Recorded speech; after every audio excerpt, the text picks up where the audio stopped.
नमस्कार दोस्तों, स्वागत है आपका हमारे इस YouTube चैनल पर। गौतम बुद्ध उस समय के हर मशहूर गुरु के पास गए। उनकी बौद्धिक क्षमता और ज्ञान पाने की लालसा इतनी तीव्र थी कि जो चीज़ समझने में बाकी लोगों को सालों लग जाते थे, वह कुछ हफ्तों में ही सीख लेते थे। समाधि की 8 अवस्थाएं होती हैं। गौतम बुद्ध ने उन सभी अवस्थाओं को प्राप्त कर लिया था, मगर फिर भी वह जानते थे कि ये जीवन की संपूर्णता नहीं है।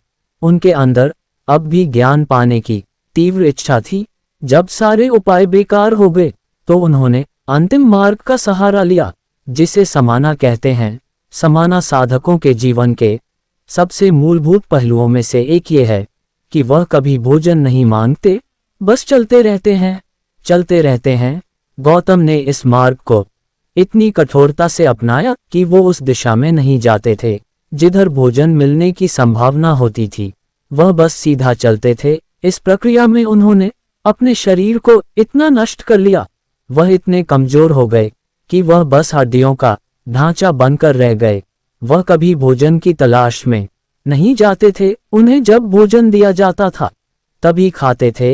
एक दिन वो निरंजना नदी के तट पर पहुंचे, जो 2 फुट गहरी एक छोटी सी धारा थी और उसका प्रवाह थोड़ा तेज था। उन्होंने धारा को पार करने की कोशिश की। आधी दूरी पर वह आगे बढ़ने में असमर्थ हो गए। उनके शरीर में और शक्ति नहीं थी। वहां एक पेड़ की टूटी हुई टहनी थी, जिसे उन्होंने पकड़ लिया। पता नहीं वह कितनी देर तक वहां खड़े रहे। शारीरिक कमजोरी की वजह से उन्हें वह समय बहुत लंबा लगा होगा। वो कुछ मिनटों का समय भी हो सकता है या कुछ घंटे भी, मगर उनके अनुभव में वो समय बहुत लंबा था। वह बस वहीं अटके रहे। उनके अंदर अगला कदम उठाने की ताकत नहीं थी, मगर वह हार मानने वालों में से नहीं थे।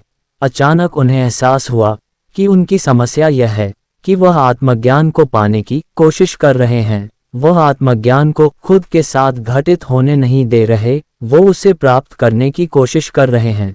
वो एक असीम अनंत आयाम को पाने की कोशिश कर रहे हैं। फिर वह शून्य हो गए। अचानक उनके अंदर नदी पार करने के लिए कुछ कदम आगे बढ़ाने की ताकत आ गई। वह जाकर उस बोधि वृक्ष के नीचे बैठ गए। वहां बैठकर उन्होंने निश्चय किया, मैं यही बैठूंगा, या तो मैं आत्मज्ञान प्राप्त कर लूंगा या यही प्राण त्याग दूंगा, मैं यहाँ से नहीं उठूंगा। और वो बैठ गए। पूर्णिमा का चंद्र रुक रहा था और उन्होंने परम ज्ञान प्राप्त किया और परमानंद की अवस्था में वहां बैठे रहे।